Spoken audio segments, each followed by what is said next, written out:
Hello guys, जैसा कि मैंने अपनी पहली वीडियो में आपको आवेश यानी चार्ज और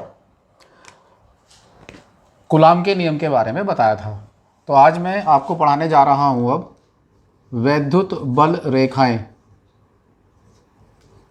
वैद्युत बल रेखाएं, electric lines of forces, electric lines of force.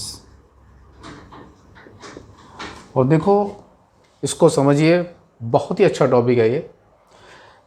जैसे कि अब ये प्लस क्यू चार्ज यहाँ पर रखा है, ये आइसोलेटेड चार्ज है, इसके पास अन्य कोई चार्ज नहीं रखा।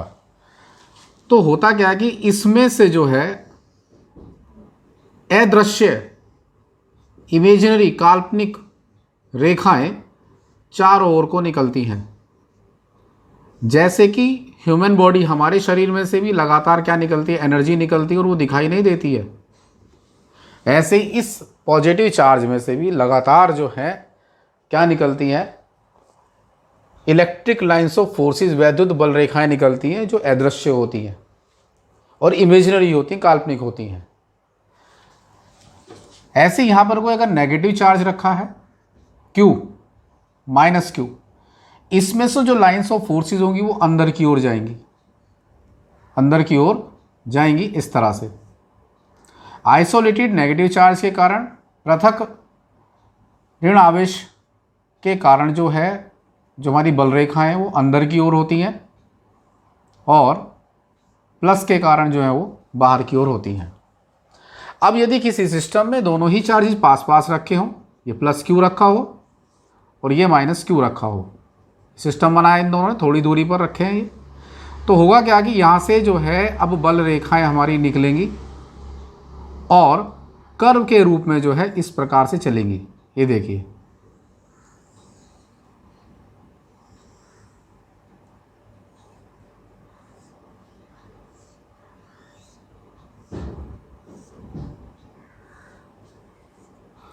पॉजिटिव चार्ज के कारण कहाँ को जा रही है, आउटवर्ड्स, बाहर की ओर है,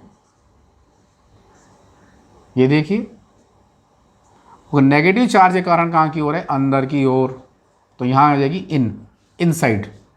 यानी कि जो हमारी बल रेखाएं हैं, जो वैद्युत इलेक्ट्रिक लाइंस ऑफ फोर्सेस हैं, ये कहाँ से निकलेंगी, पॉजिटिव चार्ज से निकलेंगी। कहाँ एंटर करेंगी, माइनस चार्ज के अंदर एंटर करेंगी।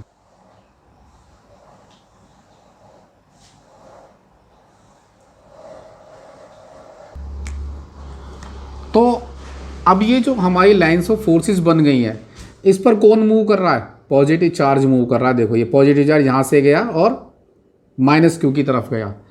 तो वैद्युत बल रेखाएं वे काल्पनिक रेखाएं हैं, electric lines of forces are those imaginary lines on which, जिन पर एकांक धनावेश या कोई धनावेश जो है वो स्वतंत्र रूप से गति करता है, फ्रीली इन पर क्या करेगा, मूव करेगा। ये इसकी डेफिनेशन है। तो हमें ध्यान देने की बात क्या है कि जो हमारी इलेक्ट्रिक लाइंस ऑफ फोर्सेस हैं वो कहाँ से स्टार्ट होंगी, पॉजिटिव चार्ज से, एंड कहाँ पर होंगी, नेगेटिव चार्ज पर। दूसरी बात है कि इनके किसी भी बिंदु पर खींची गई स्पर्श रेखा का टेंजेंट हम यहाँ पर खींच दें तो ये इलेक्ट्रिक फील्ड यानी कि वैद्युत क्षेत्र, यही हमारा अगला टॉपिक है, वैद्युत क्षेत्र की दिशा को रिप्रेजेंट करती है, इलेक्ट्रिक फील्ड को क्या करती है, शो करती हैं। दूसरा इसका जो प्रॉपर्टी है वो है कि दो इलेक्ट्रिक लाइंस ऑफ फोर्सेस यानी कि दो वैद्युत बल रेखाएं कभी भी एक दूसरे को नहीं काटती। सपोज करो किसी स्टूडेंट ने ये कहा जी मैं तो इस वाली लाइन को ऐसे लेकर जाऊंगा, ठीक है भाई, चलो तुम्हारी बात मान लेते हैं, लेकिन बेटा जहाँ पर भी ये दोनों कट करेंगी वहाँ आप दो टेंजेंट शो कर सकते हैं। एक टेंजेंट ये खींच दिया आपने और एक टेंजेंट जो है इस तरह से खींचोगे, तो एक ही पॉइंट पर इलेक्ट्रिक फील्ड की कितनी डायरेक्शन हो जाएंगी, दो डायरेक्शन। ये इम्पॉसिबल है, ऐसा नहीं हो सकता कि एक ही पॉइंट पर जो है इलेक्ट्रिक फील्ड की दो डायरेक्शन हो। यानी इलेक्ट्रिक लाइंस ऑफ फोर्सेस कभी भी एक दूसरे को नहीं काटती। ये इसका विशेष पॉइंट है, एग्जाम में आता है कि क्या दो वैद्युत बल रेखाएं एक दूसरे को काट सकती हैं, कारण सीधे स्पष्ट कीजिए। तो आप कहेंगे कि दो वैद्युत बल रेखाएं कभी भी एक दूसरे को नहीं काट सकती, क्योंकि यदि ये काटती हैं तो इस कटिंग पॉइंट पर यानी कि कटान बिंदु पर हम दो टेंजेंट खींच सकते हैं, दो स्पर्शरेखाएं खींच सकते हैं, अर्थात ये जो है दो इलेक्ट्रिक फील्ड की डायरेक्शन को शो करेगा। इट इज़ इम्पॉसिबल, ये असंभव है, इसलिए कभी भी इलेक्ट्रिक लाइन्स ऑफ फोर्सेस एक दूसरे को नहीं काटती। तो अब देखिए, अब इसी इलेक्ट्रिक लाइन्स ऑफ फोर्सेस से हम क्या समझने जा रहे हैं, इलेक्ट्रिक फील्ड को समझने जा रहे हैं, वैद्युत क्षेत्र को समझने जा रहे हैं। वैद्युत क्षेत्र, इलेक्ट्रिक फील्ड, क्योंकि अब ये जो हमारा चार्ज है ये क्या शो करेगा, इलेक्ट्रिक फील्ड उत्पन्न करेगा। इसकी जो प्रॉपर्टी है वो यही है, क्या उत्पन्न करेगा, इलेक्ट्रिक फील्ड, इलेक्ट्रिक फील्ड। अभी मैंने आपको ये समझाई, डायग्राम बना रखा, देखो प्लस क्यू चार्ज हमारा रखा है और इसमें से जो इलेक्ट्रिक लाइन्स ऑफ फोर्सेस हैं कहाँ की ओर हैं, बाहर की ओर। ये देखिए इस तरह से डायग्राम बनाया हुआ है। अब यदि बेटा हम इसके चारों ओर इनको सबको मिला दें तो ये देखो, तो ये हमारा पूरा पूरा क्या बन गया, एक फील्ड बन गया। क्या बन गया, फील्ड। इस आवेश के चारों ओर क्या बन गया, कि फील्ड बन गया, क्षेत्र बन गया। इसमें यदि हम किसी भी टेस्टिंग चार्ज को लेकर आएँ, प्लस क्यू नॉट को हम लेकर आ रहे हैं, तो इस प्लस क्यू नॉट से भी क्या निकलेंगी, अब इलेक्ट्रिक लाइन्स ऑफ फोर्सेस निकलेंगी, जो इसको क्या करेगी, अफेक्ट करेगी, प्रभावित करेगी, यानी इस पर क्या लगेगा, फोर्स लगेगा। तो ये इसकी डेफिनेशन है कि किसी भी आवेश के चारों ओर का वह क्षेत्र जिसमें कोई अन्य आवेश, अदर चार्ज फोर्स एक्सपीरियंस करता है, बल का अनुभव करता है, तो ये जो फील्ड है ये क्या कहलाएगा, हमारा इलेक्ट्रिक फील्ड कहलाएगा। यानी इलेक्ट्रिक फील्ड को हम किससे डिनोट करेंगे, ई से डिनोट करेंगे, और ई इज इक्वल टू होता है F upon Q not, F upon Q not. ये वेक्टर क्वांटिटी है, याद रखना, सदिश राशि है, ये वेक्टर क्वांटिटी है। ये कैसी राशि है, वेक्टर क्वांटिटी। और जो आपको इसका यूनिट निकालनी है, फोर्स की यूनिट क्या है, न्यूटन, चार्ज की यूनिट क्या है, कूलाम, तो न्यूटन पर कूलाम, यूनिट क्या आ गई इसकी, न्यूटन पर कूलाम। डायमेंशन निकालनी, वो भी निकाल सकते हैं आप। डायमेंशन कैसे निकालोगे, अगर आपको इलेक्ट्रिक फील्ड की डायमेंशन निकालनी है, इलेक्ट्रिक फील्ड की डायमेंशन, तो देखिए फोर्स की डायमेंशन क्या होती है, M L T minus two. Charge की क्या होती है, ए टी, याद रखते चलो, चार्ज की ए टी किससे निकालनी थी, Q is equal to I T से, याद करो। आई करंट है, एम्पियर, टाइम ए टी, इस तरह से बन जाती है। सोल्व करो इसे, बन जाएगी M L T minus three. ये वन जो है ऊपर गया, माइनस का हो गया, और ए भी ऊपर पहुंचा, A minus one, M L T minus three A minus one. ये इलेक्ट्रिक फील्ड की डायमेंशन हमारी आ जाती है, इलेक्ट्रिक फील्ड की डायमेंशन। ये क्या है, इसकी यूनिट है न्यूटन पर कूलाम। अब यदि हमें इलेक्ट्रिक फील्ड की इंटेंसिटी निकालनी है, क्या निकालनी है, तीव्रता निकालनी है, तो सिंपल डेफिनेशन में हम कह देंगे कि किसी भी आवेश पर लगने वाले बल और उस आवेश के रेशो को, अनुपात को हम क्या कहते हैं, इलेक्ट्रिक फील्ड की इंटेंसिटी कहते हैं, तीव्रता कहते हैं। दोनों सेम ही चीज़ हैं, कोई ऐसी दिक्कत वाली बात नहीं है। अब इसके बाद हम लोग जो है पढ़ने जा रहे हैं बिंदु आवेश के कारण, बिंदु आवेश के कारण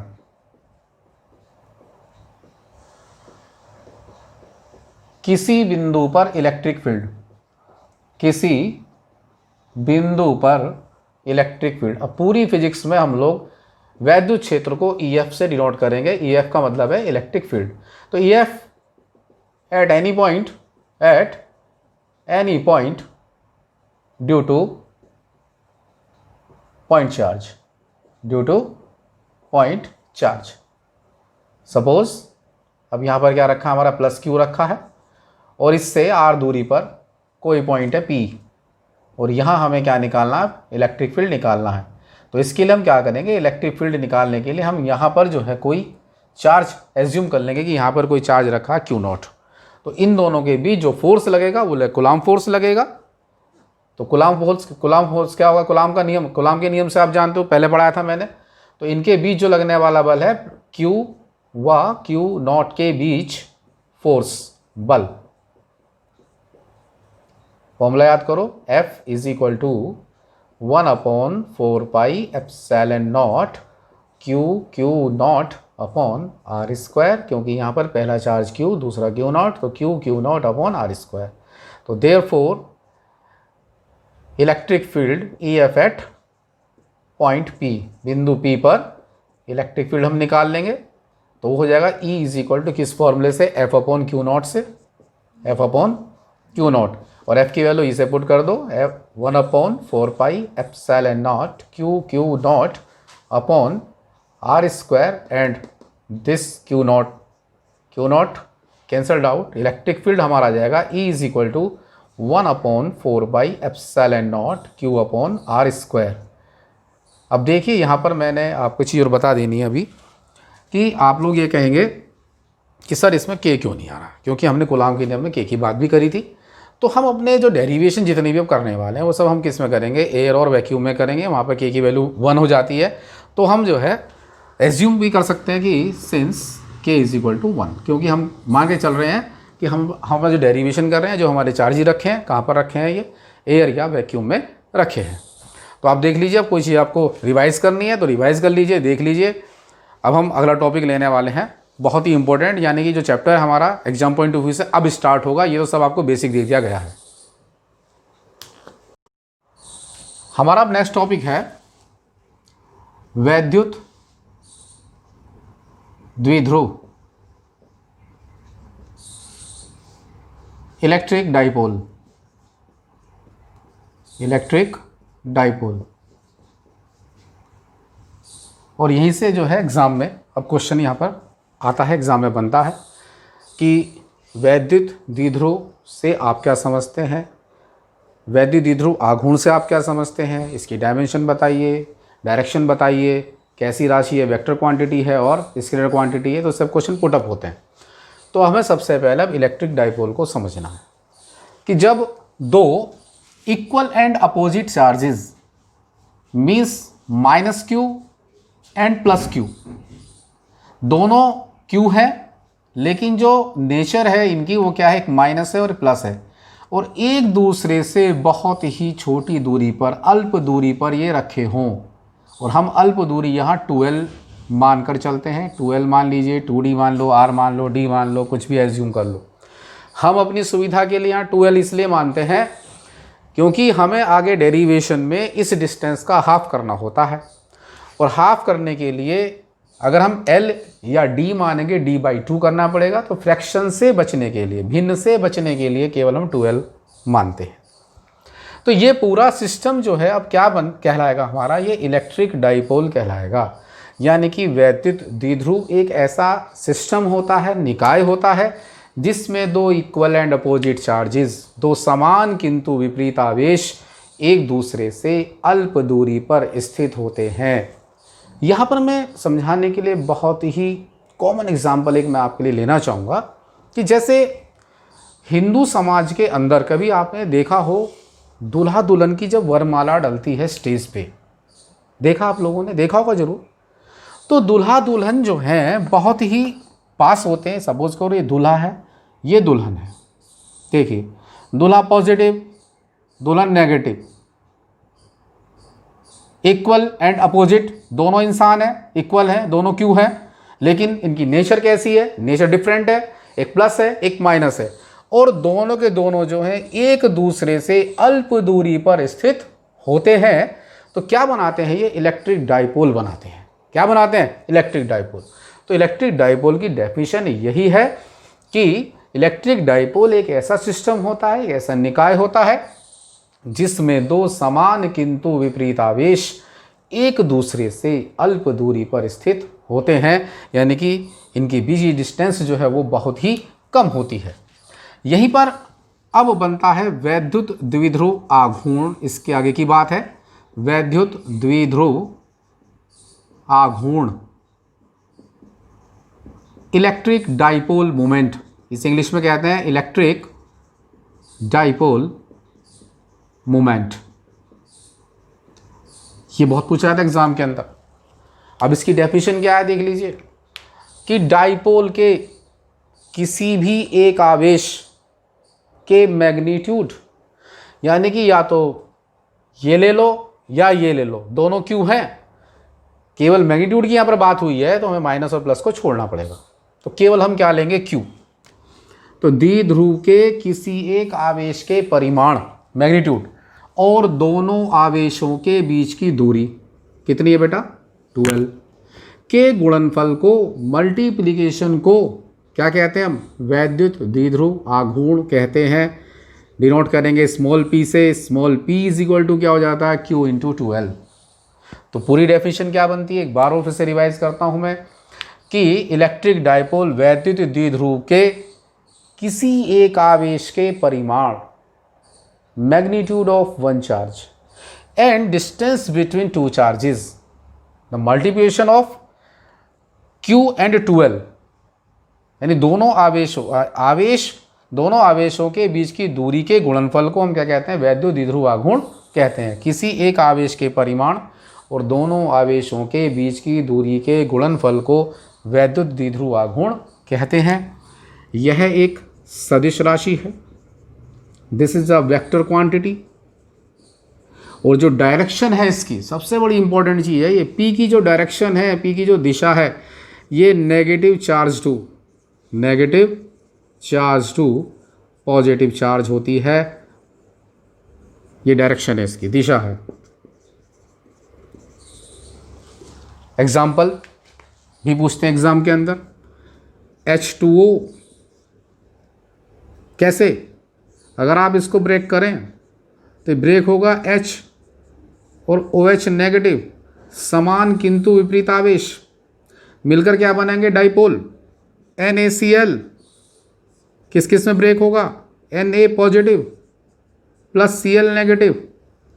तो ये भी क्या है, हमारा इलेक्ट्रिक डाइपोल है। HCl KCl ये सब क्या हमारे इलेक्ट्रिक डाइपोल है। तो ये पूरा क्वेश्चन आपका जो है एग्जाम में बहुत ही ज़्यादा पूछा जाता है यूपी बोर्ड के अंदर विशेष तौर से। तो इसको आप पूरी तरह समझ लें, क्योंकि हमारे जो अब डेरिवेशन है वो अब इस पर ही चलने वाले हैं। इलेक्ट्रिक डाइपोल के ऊपर जो है 2 या 3 डेरिवेशन अब आपके मैं कराने जा रहा हूँ, और ये एग्ज़ाम में बहुत ज़्यादा पूछे जाते हैं, 4 मार्क्स तक में ये आते हैं। इसलिए आप इनको अच्छी तरह तैयार करेंगे और याद भी करेंगे, नोट्स भी बनाएंगे। तो हम डेरिवेशन करने जा रहे हैं।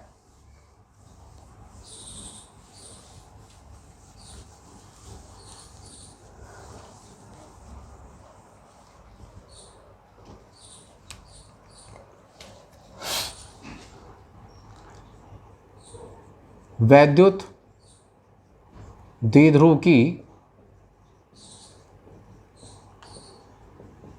अक्षीय स्थिति में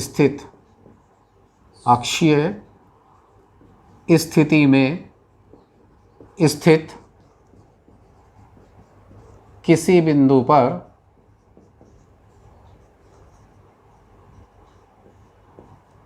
electric field EF at any point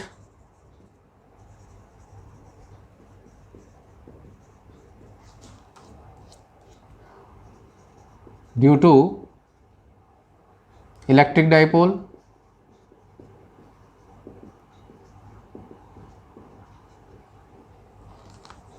on its end-on position।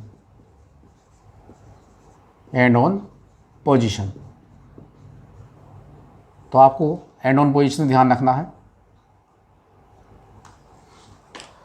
Diagram देखिए। तो सबसे पहले आप इलेक्ट्रिक डाइपोल यहां पर बनाएंगे।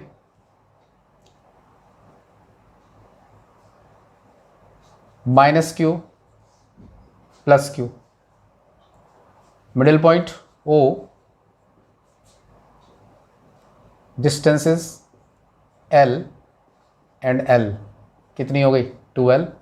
ये तो बताई थी मैंने, 2L क्यों मानते हैं हम, यहाँ हाफ करते हैं तो फ्रैक्शन से बचने के लिए हम इसको डिस्टेंस को 2L एज्यूम करके चलते हैं।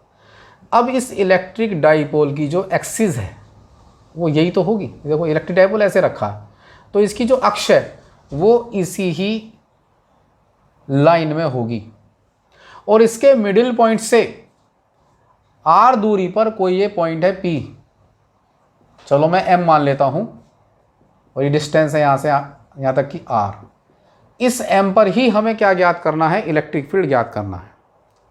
मिलाओ हेडिंग को, वैद्युत द्विध्रुव की अक्षीय स्थिति में ये आपका इलेक्ट्रिक डाइपोल और ये इसकी क्या एक्सिस है में स्थित किसी बिंदु पर वो पॉइंट M है, और इस पर हमें क्या ज्ञात करना है, इलेक्ट्रिक फील्ड ही ज्ञात करना है। अब देखो यहाँ से और यहाँ तक की जो डिस्टेंस है ये पूरी कितनी है R, ये कितनी है L, तो शेष कितनी बची R माइनस एल। रिमेनिंग जो डिस्टेंस है कितनी हो जाएगी R माइनस एल। यहाँ से यहाँ तक की R, उसमें ऐड हो गई L, टोटल कितनी हो गई यहाँ से यहाँ तक की R प्लस एल। अब बात समझने की डायरेक्शन की है थोड़ी सी, और जो न्यूमेरिकल्स में भी काम करती है। प्लस Q चार्ज के कारण जो इलेक्ट्रिक फील्ड की डायरेक्शन होती है वो टूवर्ड्स पॉइंट होती है, यानी बिंदु की ओर होती है। यानी कि इसके कारण जो इलेक्ट्रिक फील्ड होगा बिंदु की ओर होगा, इधर होगा। उसे मैं इस तरह से शो कर दे रहा हूँ, देखो ये रहा, वो इलेक्ट्रिक फील्ड है हमारा E1। और माइनस Q के कारण जो इलेक्ट्रिक फील्ड की डायरेक्शन है, वैद्युत क्षेत्र की दिशा है, वो बिंदु से बाहर की ओर होती है, यानी इधर की ओर होगी, बाहर की ओर। तो वो डायरेक्शन हमारी हो जाएगी E2 की। E1 किसके कारण है? प्लस Q के कारण है। E2 किसके कारण है? माइनस Q के कारण है। डायरेक्शन फिर से समझ लीजिए आप लोग। हमेशा प्लस Q के कारण, धनावेश के कारण जो इलेक्ट्रिक फील्ड की डायरेक्शन है, इलेक्ट्रिक फोर्स की डायरेक्शन है, दोनों की कहाँ की ओर होगी? बिंदु की ओर होगी, टुवर्ड्स पॉइंट, यानी E1 बिंदु की ओर, इस तरफ। और ये बिंदु से बाहर किसके कारण है? माइनस Q के कारण है। P की जो डायरेक्शन है, वैद्युत द्विध्रुव आघूर्ण की जो डायरेक्शन है, अभी बताई थी मैंने, नेगेटिव टू पॉजिटिव। तो यहाँ जो वैद्युत द्विध्रुव आघूर्ण की जो डायरेक्शन है वो कहाँ की ओर होगी? Negative to positive. ये P की डायरेक्शन है। तो अब हम यहाँ पर डेरिवेशन करने वाले हैं इलेक्ट्रिक फील्ड के लिए, क्योंकि दो इलेक्ट्रिक फील्ड आ गए हैं, E1 और E2। पहले हम E1 निकालेंगे, प्लस Q के कारण निकालेंगे, फिर E2 निकालेंगे, माइनस Q के कारण निकालेंगे। देन हम रिजल्टेंट निकालेंगे, दोनों का परिणाम ही निकालेंगे। क्योंकि अगर एक होता तो कोई दिक्कत नहीं थी, क्योंकि दो आ गए हैं। अब इलेक्ट्रिक फील्ड कैसी राशि है हमारी? वेक्टर क्वांटिटी है, सदिश राशि है। तो यहाँ हम लिखेंगे अब बिंदु M पर प्लस Q आवेश के कारण, प्लस Q आवेश के कारण इलेक्ट्रिक फील्ड। और जो फॉर्मूला हम यूज़ करने जा रहे हैं, फॉर्मूला, सबसे पहला फॉर्मूले का भी ज्ञान होना चाहिए कि हम कौन सा फॉर्मूला यूज़ कर रहे हैं। E is equal to 1/4 pi epsilon nought Q/r², जो अभी थोड़ी देर पहले मैंने आपको समझाया था। इस फॉर्मूले को हम यूज़ करने जा रहे हैं से। अब ये इलेक्ट्रिक फील्ड E किससे रिप्लेस होगा? डायग्राम को देखो, E1 से होगा। और 1/4 pi epsilon naught Q minus Q plus Q, हमें केवल क्या लेना? मैग्नीट्यूड लेना, ओनली Q लेना। अब डिस्टेंस को देखो, प्लस Q से कहाँ तक की? M तक की।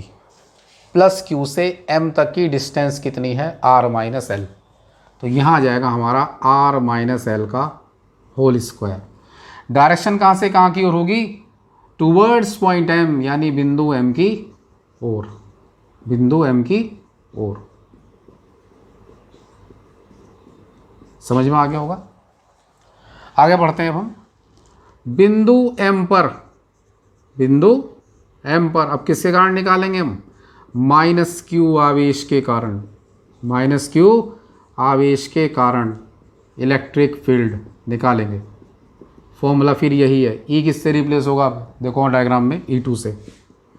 1/4 pi epsilon naught Q upon distance, देखो माइनस Q से M तक की, माइनस Q से M तक की डिस्टेंस कितनी है?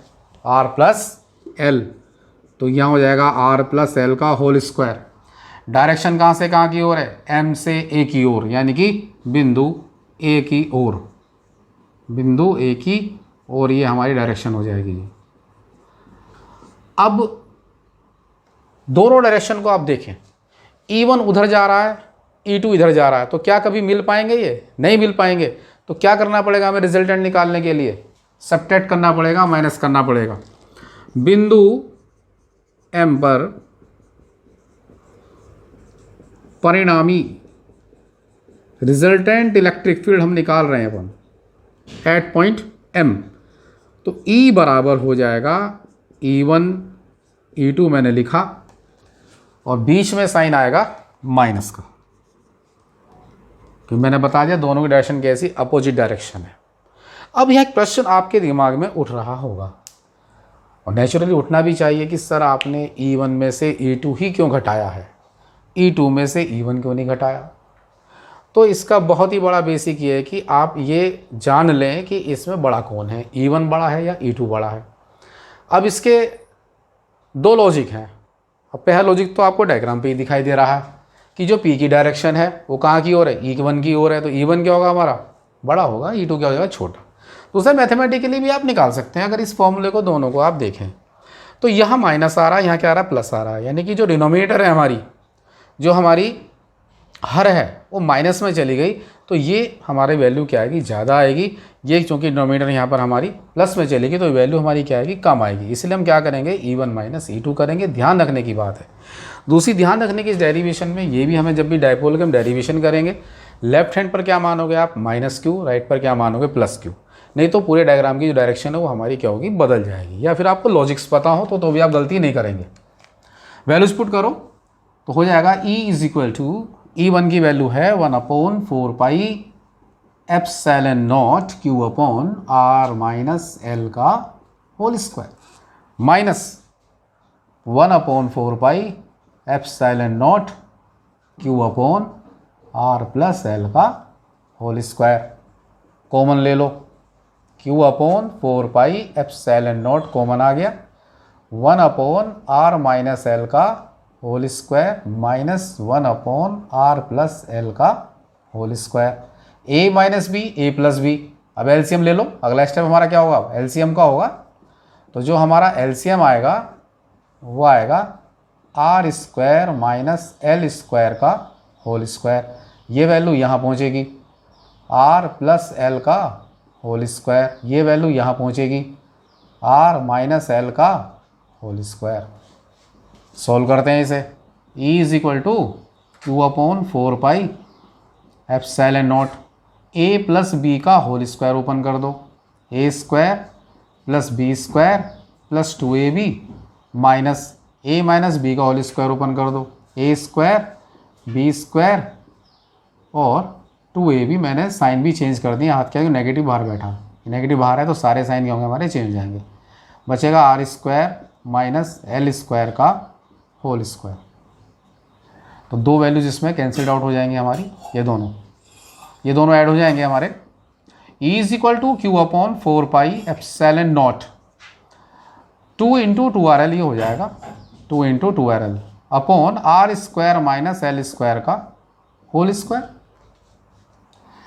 यदि हम ये एज्यूम कर लें कि R की वैल्यू L से बहुत बड़ी हो, तब हम L स्क्वायर को नेगलेक्ट कर देंगे, नगण्य कर देंगे। नगण्य मान सकते हैं, नेगलेक्ट हम इसे एज्यूम कर सकते हैं, मान सकते हैं।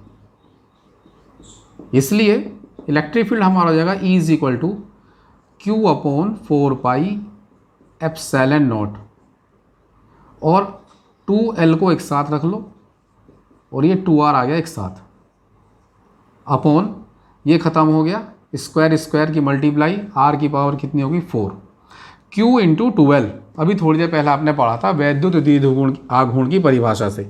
तो since P is equal to किसके होता है, Q इंटू 2L के होता है। तो Q इंटू 2L किससे रिप्लेस हो जाएगा, P से रिप्लेस हो जाएगा। फॉर्मूला हमारा बन जाएगा E is equal to 1/4 pi epsilon nought, ये आ गया P, एक R से R भी ख़त्म, 2P अपॉन R क्यूब। ये हमारा डेरिवेशन पूरा हो जाता है। एक बार और समझ लीजिए, देख लीजिए, कोई अगर दिक्कत हो जरा सी भी, पूरा आपको समझा दिया गया है। जो कुछ आपको नोट करना हो आप इसमें से नोट कर सकते हैं, कर लीजिए।